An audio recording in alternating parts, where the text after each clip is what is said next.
Bonjour à chacun et à chacune ce matin dans vos maisons, parce que finalement, sans doute vous me voyez, je l'espère, vous m'entendez, mais moi je ne vous vois pas.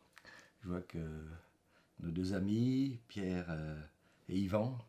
Alors bonjour à chacun, à chacune. Certains ont peut-être commencé ce matin un culte en famille ou seul. Je ne sais où vous en êtes dans ce temps où nous venons exprimer notre reconnaissance à notre Dieu. Dans tous les cas, c'est vraiment avec joie que je vous retrouve ce matin. Enfin, nous sommes jeudi, je vais y revenir. Euh, voilà, c'est vraiment une joie. On a ces réunions chaque semaine. C'est vrai que c'est agréable de voir les visages des uns et des autres. Mais ce matin, vraiment, c'est de tout cœur. Alors, je vous invite simplement à...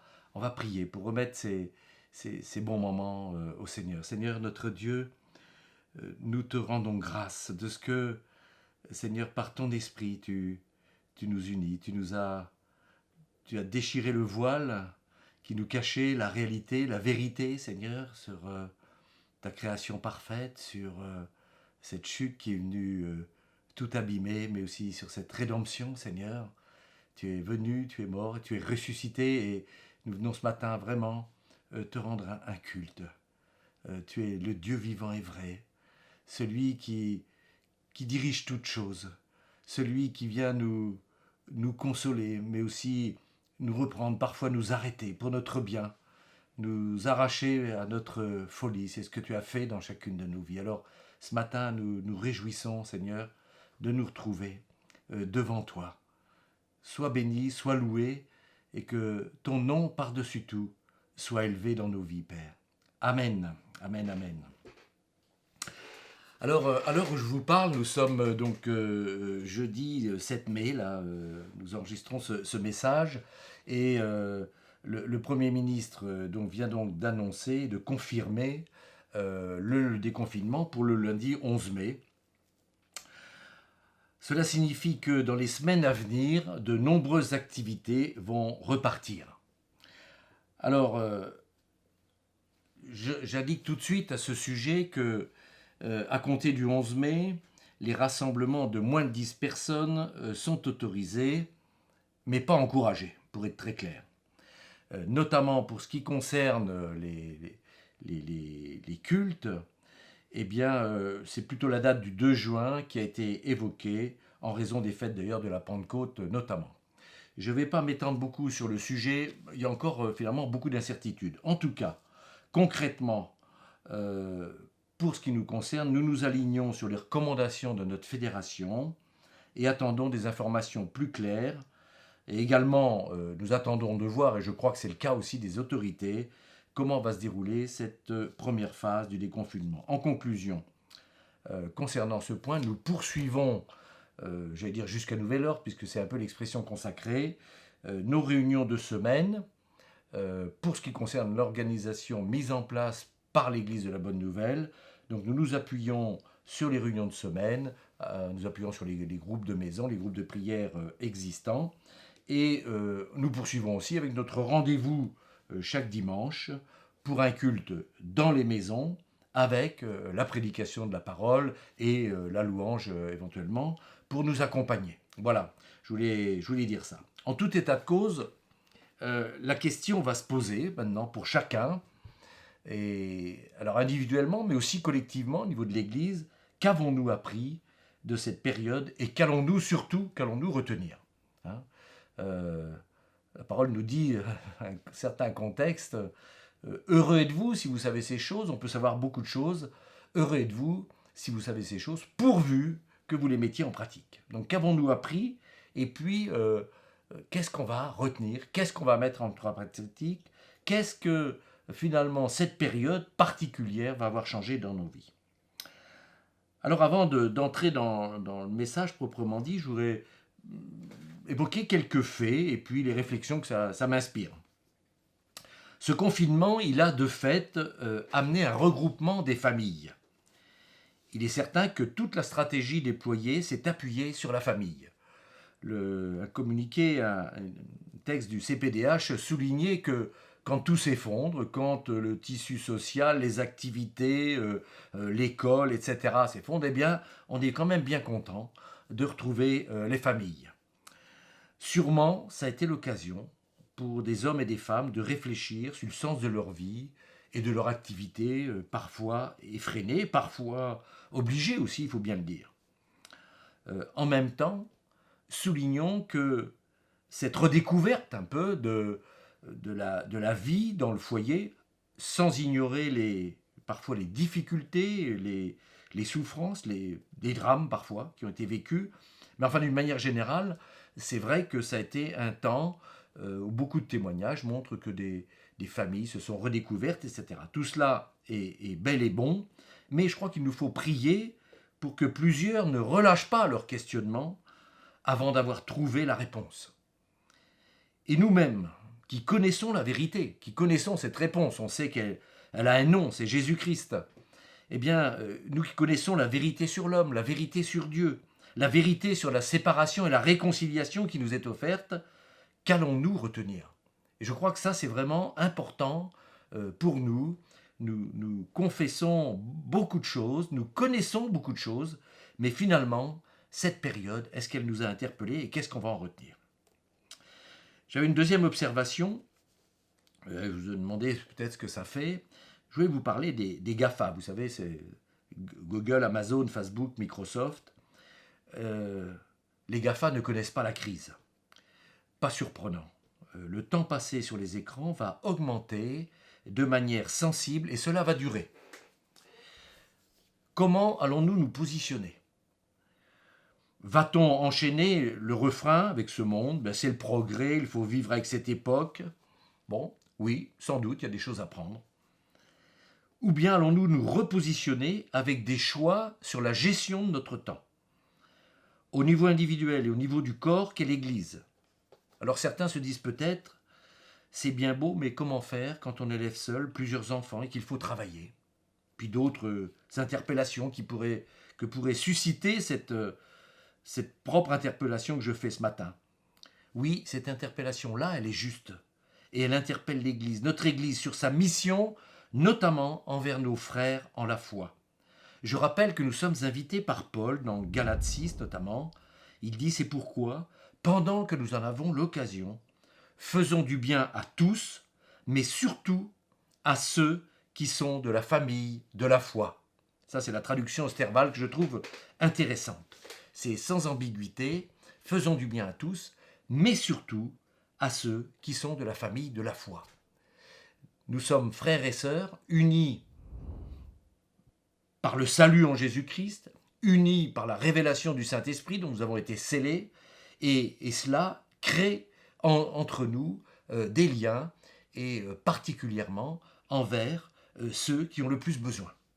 Et donc je crois qu'il y a nécessairement une interpellation qui est apparue dans ces temps, parce qu'il y a eu vraiment des gens isolés, mais je crois qu'il doit nous interpeller pour la suite, et qui ne sera pas sans conséquence aussi sur la forme de l'Église, telle que nous la vivons par rapport à ce que nous vivons aujourd'hui. Troisième un peu observation, pendant ce confinement, toutes les activités de loisirs ont été suspendues, cinéma, sorties, shopping, sport, voyage, etc. Comment avons-nous vécu cela? Et comment surtout allons-nous repartir tandis que la contrainte va progressivement être levée?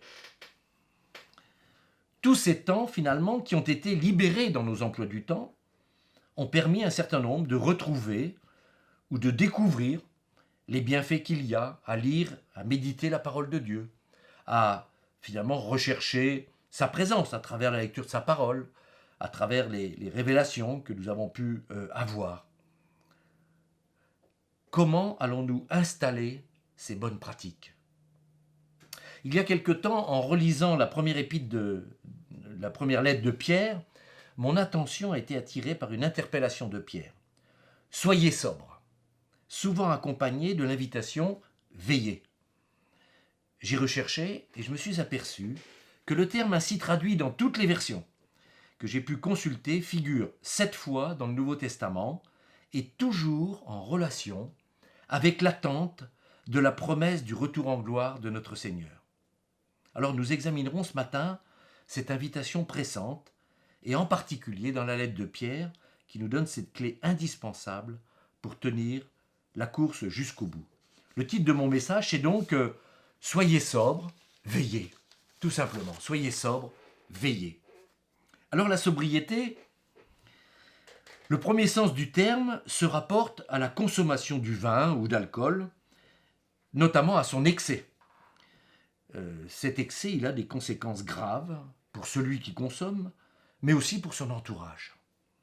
De nombreux passages dans les Proverbes et dans le reste des Écritures, mais dans les Proverbes nous rappellent cela. J'en cite quelques-uns, je lis dans Proverbe 23, à partir du verset 29. « Pour qui les a, pour qui les hélas, pour qui les disputes, pour qui les plaintes, pour qui les blessures sans raison, pour qui les yeux rouges, pour ceux qui s'attardent auprès du vin, pour ceux qui vont déguster du vin mêlé. Ne regarde pas le vin qui paraît d'un beau rouge, qui fait des perles dans la coupe et qui coule aisément. Il finit par mordre comme un serpent et par piquer comme un basilic. Tes yeux se porteront sur des étrangères et ton cœur parlera d'une manière perverse.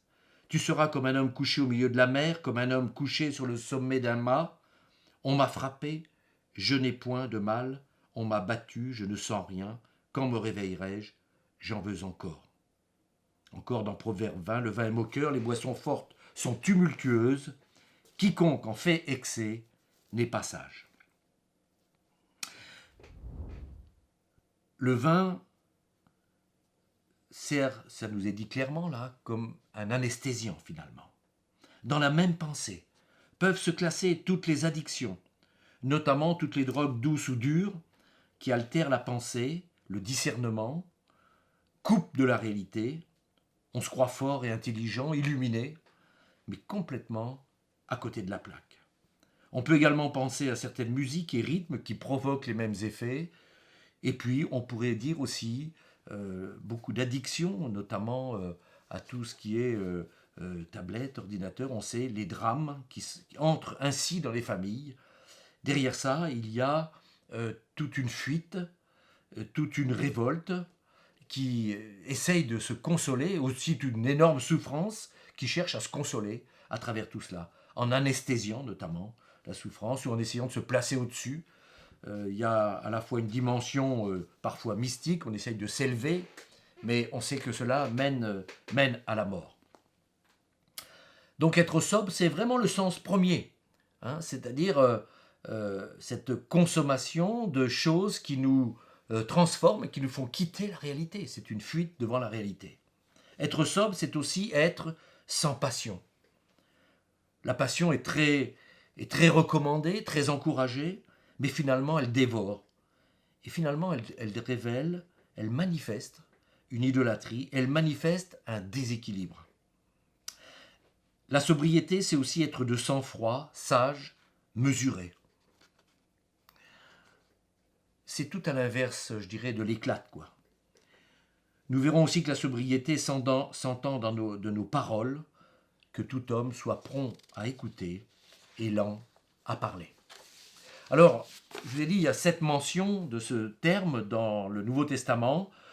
Nous allons lire déjà, nous allons prendre ces trois de ces textes essentiellement. Nous allons retrouver ces mentions et puis nous allons réfléchir là-dessus, méditer cela. Donc, le premier texte est dans 1 Thessaloniciens 5, les versets 1 à 8. Donc Paul vient de rappeler dans le chapitre précédent l'avènement du Seigneur et la résurrection de ceux qui sont morts en Christ et la transformation de ceux qui seront encore vivants au moment du retour. Hein, je vous invite à relire ce passage-là, mais là nous allons lire à partir du chapitre 5. Pour ce qui est des temps et des moments de ce retour, de cet avènement du Seigneur, vous n'avez pas besoin, frères, qu'on vous écrive, car vous savez bien vous-même que le jour du Seigneur viendra comme un voleur dans la nuit. Quand les hommes diront paix et sûreté, alors une ruine soudaine les surprendra, comme les douleurs de l'enfantement surprennent la femme enceinte, et ils n'échapperont point. Mais vous, frères, vous n'êtes pas dans les ténèbres pour que ce jour vous surprenne comme un voleur. Vous êtes tous des enfants de la lumière et des enfants du jour. Nous ne sommes point de la nuit ni des ténèbres. Ne dormons donc point comme les autres, mais veillons et soyons sobres. Car ceux qui dorment, dorment la nuit, et ceux qui s'enivrent, s'enivrent la nuit. Mais nous qui sommes du jour, soyons sobres, ayant revêtu la cuirasse de la foi et de l'amour, et ayant pour casque l'espérance du salut. Quand les hommes diront paix et sûreté, une ruine soudaine, nous pouvons nous rappeler le terrorisme, les tsunamis, Fukushima. Peut-être déjà on a oublié même ces noms, même ces événements. Ce que je voudrais souligner, c'est qu'à chaque fois, l'homme met en place des sécurités, des sûretés, des contrôles de plus en plus rigoureux. Qui se souvient comment ça se passait dans les aéroports avant la guerre du Golfe? Moi, j'ai vraiment un souvenir très précis parce que j'étais en déplacement juste au moment où la guerre du Golfe s'est déclarée. J'ai eu un aller très simple, j'avais même oublié ma carte d'identité, mais ça a été un retour beaucoup plus compliqué.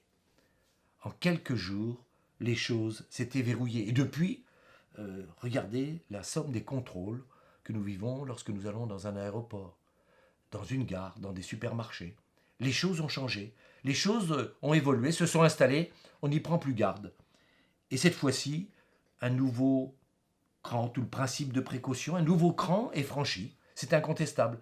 En disant cela, je ne remets pas en cause la gestion de cet événement, mais notons quand même qu'à ces occasions, des choses se mettent en place, un contrôle de plus en plus grand de tous nos mouvements, de tout ce que nous faisons, de tous les lieux où nous allons, se met en place. Ici, nous avons un problème nouveau, mais le virus, nous ne savons pas où il est. On ne sait pas. Mais vous, frères, vous n'êtes pas dans les ténèbres pour que ce jour nous surprenne.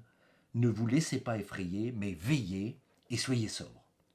Nous voyons ici combien la sobriété permet de rester éveillé et de ne pas tomber dans l'assoupissement. Ayons donc cette bonne hygiène de vie spirituelle. La parole nous encourage, nous avertit à de nombreuses reprises. Donc vous voyez, ce terme est employé précisément dans ces temps où on sent que les choses s'accélèrent et Pierre nous invite. Soyez sobres, c'est une clé. Pour compléter cet aspect, nous lisons dans Luc 21, à partir du verset 29, Jésus vient de parler aussi des événements à venir, de la reconstruction du temple avec toute la dimension prophétique. Il poursuit son discours et il leur dit une similitude. Voyez le figuier et tous les arbres. Quand ils poussent, vous jugez de vous-même en les voyant que l'été est proche. De même, lorsque vous verrez arriver ces choses, sachez que le royaume de Dieu est proche. Je vous dis en vérité que cette génération ne passera point, que toutes ces choses n'arrivent. Le ciel et la terre passeront, mais mes paroles ne passeront point. C'est quelque chose qu'on va retrouver dans la première de Pierre.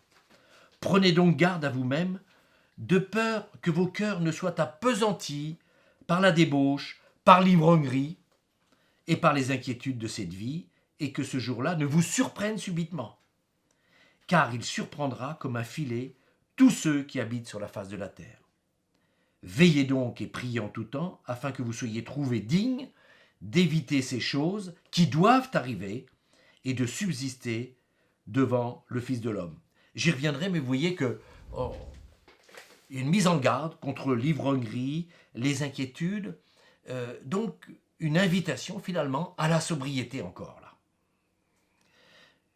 Car tous ces événements, j'aime bien cette expression, j'y reviendrai, tombent comme un filet sur tous ceux qui habitent la surface de la terre. C'est bien ce qui se passe dans ces événements. Je ne vous dis pas, on est à 3 jours, à 10 jours, à 2 ans du retour du Seigneur. Là n'est pas mon propos. Mais c'est clair que nous voyons ces événements qui viennent comme des filets entourer la terre entière. Tous ceux qui habitent la surface de la terre. Les croyants et les incroyants. Les incroyants, mais aussi les croyants. Le deuxième texte,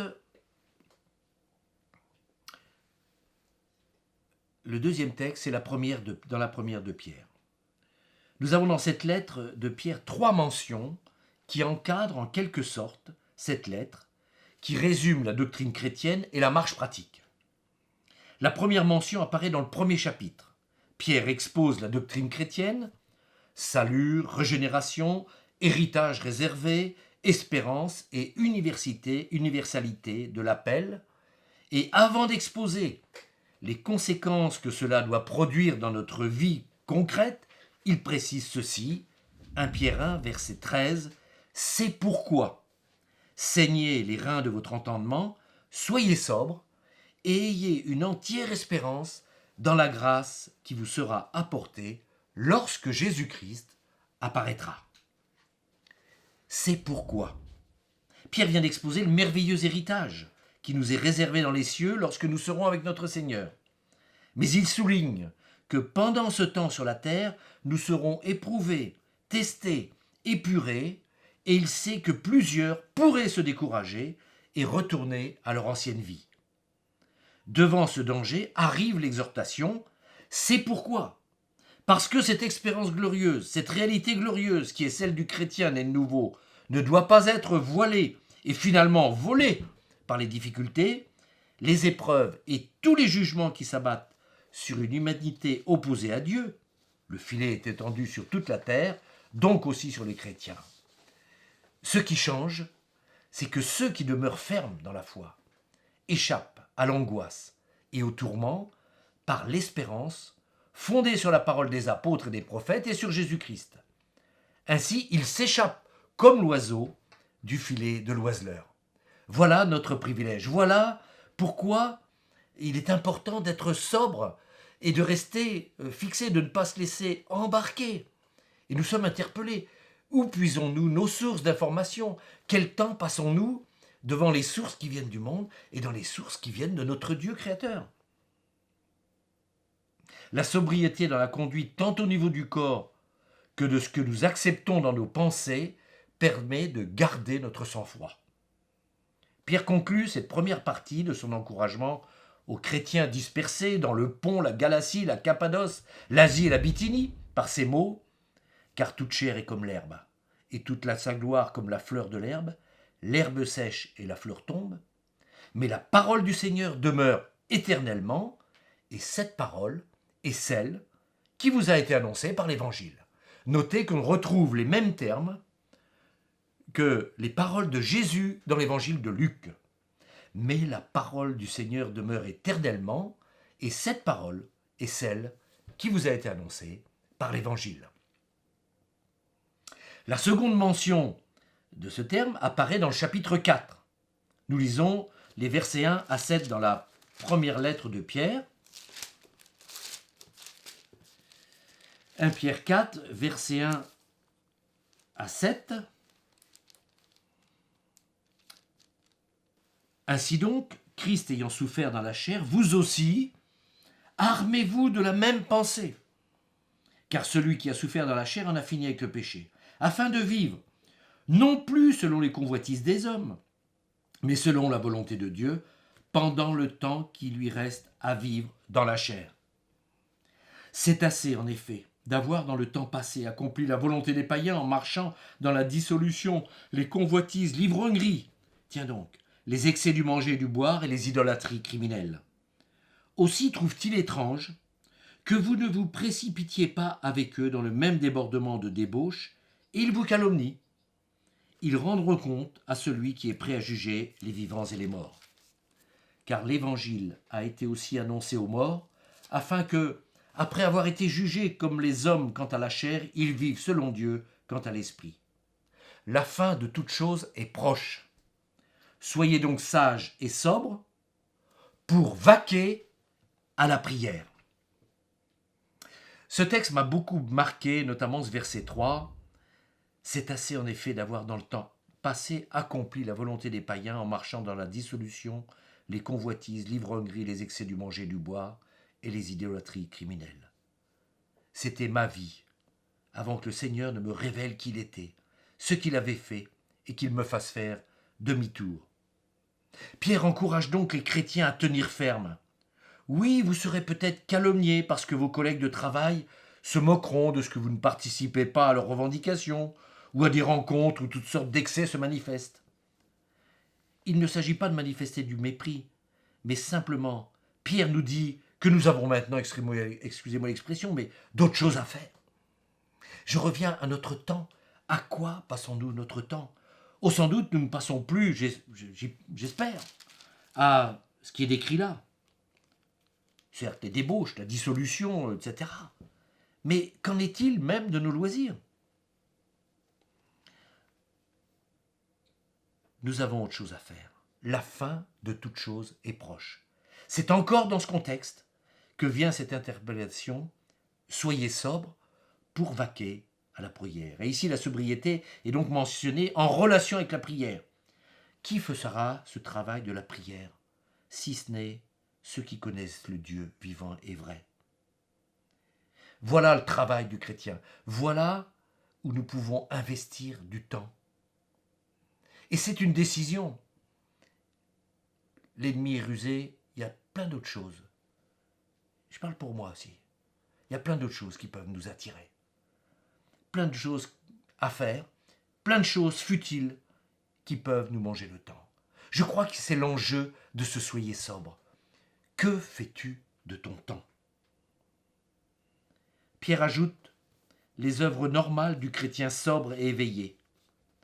Un ardent amour envers les frères, l'hospitalité les uns envers les autres. Il s'agit ici, je le rappelle, des frères en la foi et la mise à disposition des dons que nous avons reçus.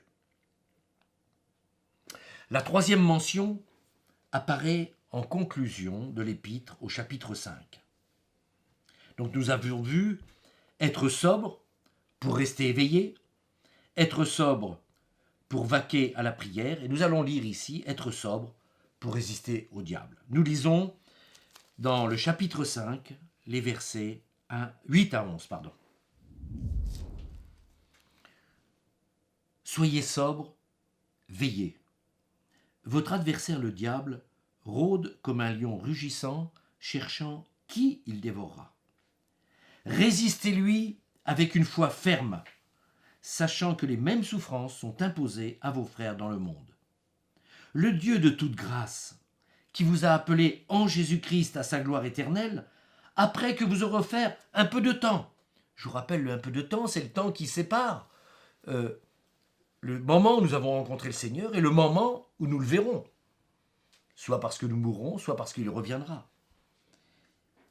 Après que vous aurez souffert un peu de temps, vous perfectionnera lui-même, vous affermira, vous fortifiera, vous rendra inébranlable.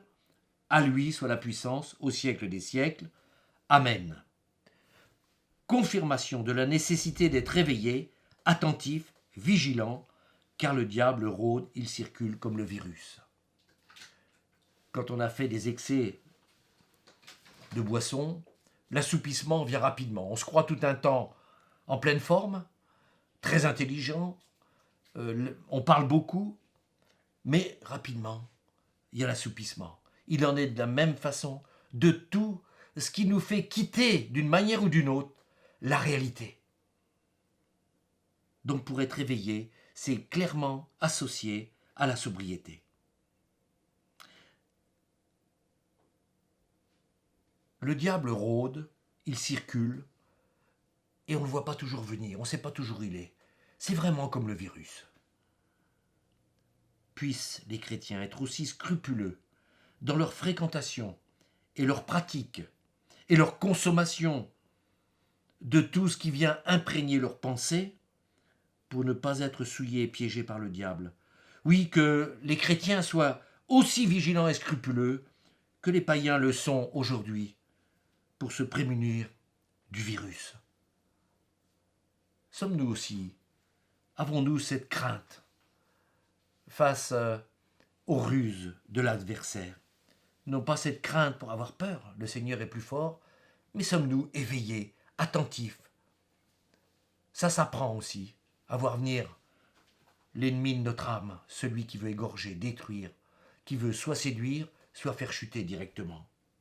Je reviendrai sur ces versets en conclusion. Enfin, il y a des versets dans la lettre de Timothée et de Tite, dans Tite 2.2 et puis dans 1 Timothée 3. La sobriété est mentionnée parmi les qualificatifs qui conviennent aux anciens, aux diacres et diaconesses. La sobriété est mentionnée explicitement pour ses serviteurs. Il est souligné qu'ils doivent être éloignés de la duplicité et des excès de vin, autant dire que cela correspond à la sobriété. C'est bien la moindre des choses. Pour ceux qui ont en charge de surveiller, de veiller sur, que dirait-on d'une sentinelle qui serait assoupie à son poste? Parfois, la veille semble longue, il ne se passe rien, quand tout d'un coup, la sobriété est indispensable pour rester éveillé. Enfin, dans Tite, une mention spéciale est faite, c'est intéressant, pour les vieillards, ainsi que pour les femmes âgées.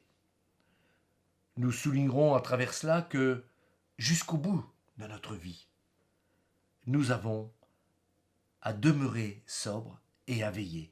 Nous avons à demeurer sobres pour veiller, pour prier, pour résister.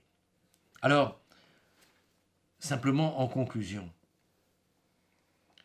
cette exhortation à la sobriété dans notre conduite ne repose pas sur une méthode, ne cherche pas à vous amener à une méthode particulière, mais sur la révélation de la seigneurie de Christ. La sobriété est une vertu que désire le vrai serviteur d'un tel maître pour bien utiliser le temps qui nous est accordé durant notre pèlerinage. Il me semble que c'est le bouleversement que nous avons vécu nous invite à cela. Si nous avons la nourriture et le vêtement, cela nous suffira, nous dit la parole. La piété avec le contentement est une grande source de gain. Je ne dis pas que demain, nous allons simplement vivre au rythme du confinement, mais je pense que, clairement, une occasion nous a été donnée de faire le ménage. Beaucoup ont fait du ménage dans leur maison. Moi-même, j'ai fait du ménage dans mon bureau. Je peux vous dire qu'il y en avait à enlever un peu. Pourtant, ça fait que 2 ans que j'occupe ce bureau. Du ménage dans les maisons. Il y a beaucoup de choses qui attendent leur départ vers la déchetterie. Est-ce que le Seigneur n'a pas, au cours de ces temps, fait du ménage un peu dans nos cœurs, dans nos vies? Et je crois qu'il l'a fait, d'une certaine façon. Alors, est-ce qu'on est prêt à réinstaller tout dès la fin du confinement pour retrouver notre vie d'avant? Moi, je formule un vœu, c'est qu'on ne puisse pas retrouver notre vie d'avant. Et ça, je le souhaite à chacun, à titre personnel. Je le souhaite aussi pour l'Église. Je vais vous dire, c'est presque... Non, pas mon inquiétude, mais vraiment, ça va être ma prière. Seigneur, qu'on ne puisse pas retourner notre vie d'avant. Qu'on ne puisse pas peut-être revenir à des cultes pour consommer, pour être présent, mais dans le fond, pour prendre.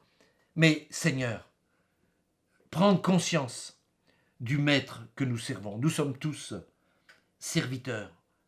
Il nous a rachetés, nous lui appartenons, alors nous l'appelons Seigneur. Ça veut dire que nous sommes ses serviteurs. Et quand on est un serviteur d'un tel maître, je crois qu'on est attentif et qu'on est prêt. On est toujours prêt. Alors, le Seigneur nous a sans doute parlé de différentes manières. J'ai parlé de ménage. Peut-être, pour certains, ça a été des projets contrariés, retardés. Une occasion de se reposer la question sur ce qui est de lui, ce qui est de ma volonté. Et pourquoi pas? Mais peut-être on a appris à accepter. Seigneur, oui, je croyais que c'était vraiment de toi, mais finalement, c'est retardé. Peut-être même, j'y ai renoncé parce que je me suis aperçu à cette occasion que ce n'était pas de toi. Retenons ces enseignements. Peut-être même, c'est des passions qui ont été, entre guillemets, frustrées. Mais peut-être pour certains, le Seigneur a délivré. Parce qu'on peut avoir des passions, même dans notre service. On peut même christianiser parfois des passions. Est-ce que le Seigneur nous a parlé là-dessus? Je voudrais encore dire que la sobriété n'est pas l'austérité. Elle est paix et équilibre et nous est donnée par celui qui nous a rachetés, qui nous aime et qui est le Seigneur de tout. Elle n'exclut pas, au contraire, la vraie joie. Cette joie, Paul parle, cette joie ineffable et glorieuse de lui appartenir. Et je crois que dans ces temps, nous avons appris, j'en suis sûr, il y a des témoignages, nous avons dans les réunions de prière des témoignages. Et mon vœu, c'est vraiment que ce ne soit pas juste un souvenir qui va rester. Ah oui, pendant le temps de confinement. Mais que vraiment nous retenions ces choses. Alors pour terminer, je vous invite à relire la conclusion de Pierre dans 1 Pierre 5, verset 8. Soyez sobres, veillez. Votre adversaire le diable rôde comme un lion rugissant, cherchant qui le dévorera. Résistez-lui avec une foi ferme, sachant que les mêmes souffrances sont imposées à vos frères dans le monde.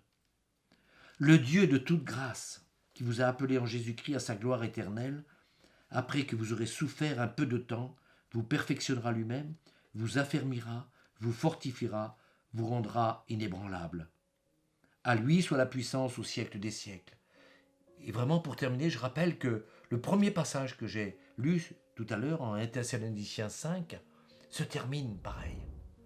Il nous va rendre saints, irréprochables, il nous prépare. Et ça se termine, c'est lui qui le fera. Donc ce matin, que cette invitation à la sobriété ne soit pas reçue comme un nouvel exercice spirituel qu'il faudrait mettre en œuvre par nos propres forces. Nous allons nous décourager et puis nous allons devenir religieux, voire pharisiens, parce qu'on va devenir austère, on va devenir triste. Mais permettons, disons ce matin, Seigneur, je suis d'accord pour que tu fasses cette œuvre-là, que tu fasses le ménage, que tu fasses le rangement, et que, Seigneur, ce soit plus mes passions, mais le désir de t'entendre, de t'écouter et de te servir avec fidélité, avec promptitude. Seigneur, je te remets mon temps. C'est ma prière maintenant que je vous invite à faire. Seigneur notre Dieu, tu nous as donné la vie. C'est toi qui es le maître, toi qui es hors du temps. Tu nous as donné, tu as fixé la durée de notre pèlerinage sur cette terre. Seigneur, puisque tu nous as fait la grâce de te révéler à nos cœurs, ce matin, avec mes frères, personnellement, je t'amène ma vie, je te donne mon temps, Seigneur. Et je te prie, Seigneur, dispose de mon temps, je te le remets, Seigneur. Disposant comme tu veux, Seigneur. Viens, Seigneur, tailler ce qui est vil, ce qui est vain. Viens séparer ce qui est précieux, ce qui est vil dans ma vie. Et Seigneur, je prie pour mes frères et sœurs aussi. Qu'il en soit de même, que nous acceptions, Seigneur, que tu viennes tailler ce qui ne sert à rien, ce qui peut-être, Seigneur, n'est pas proprement parlé mauvais, Seigneur. Tu dis tout est utile, mais tout n'édifie pas. Tout est utile, mais tout n'est pas. Tout est permis, mais tout n'est pas utile. Et je ne me laisserai asservir par rien. Seigneur, qu'il en soit ainsi dans nos vies, que ces temps, Seigneur, que nous avons passés, Seigneur, ait changé quelque chose dans nos vies. Je te prie pour l'Église, Seigneur. Je te prie, Seigneur, tu vois, cette Église qui aujourd'hui est dans les maisons, Seigneur. Tu vois, Seigneur, tous ces foyers, ces familles, ces frères et sœurs qui sont aujourd'hui peut-être seuls, mais qui te rendent ce culte. Seigneur, je te prie que dans les temps qui viennent, puissent se retrouver avec une taille que nous ne connaissons pas, Seigneur.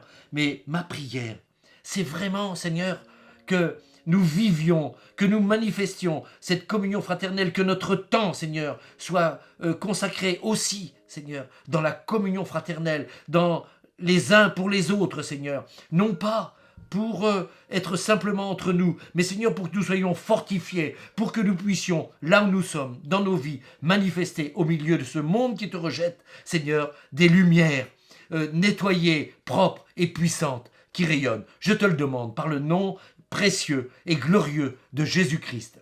Amen. Amen, amen. Amen. Je pensais, je n'avais pas noté, mais simplement je voulais vous dire, il y a eu la naissance donc d'Ézéchiel chez Josué et Marine, une naissance qui, bien sûr, nous réjouit tous, un certain nombre sont au courant, et puis, eh bien, c'est vraiment un sujet de joie, tout s'est bien passé, vous savez, pour le grand nombre les difficultés que Josué et Marine, l'épreuve qu'ils avaient traversée avec la naissance de Talia, qui va bien. Et ça, c'est vraiment un sujet de joie.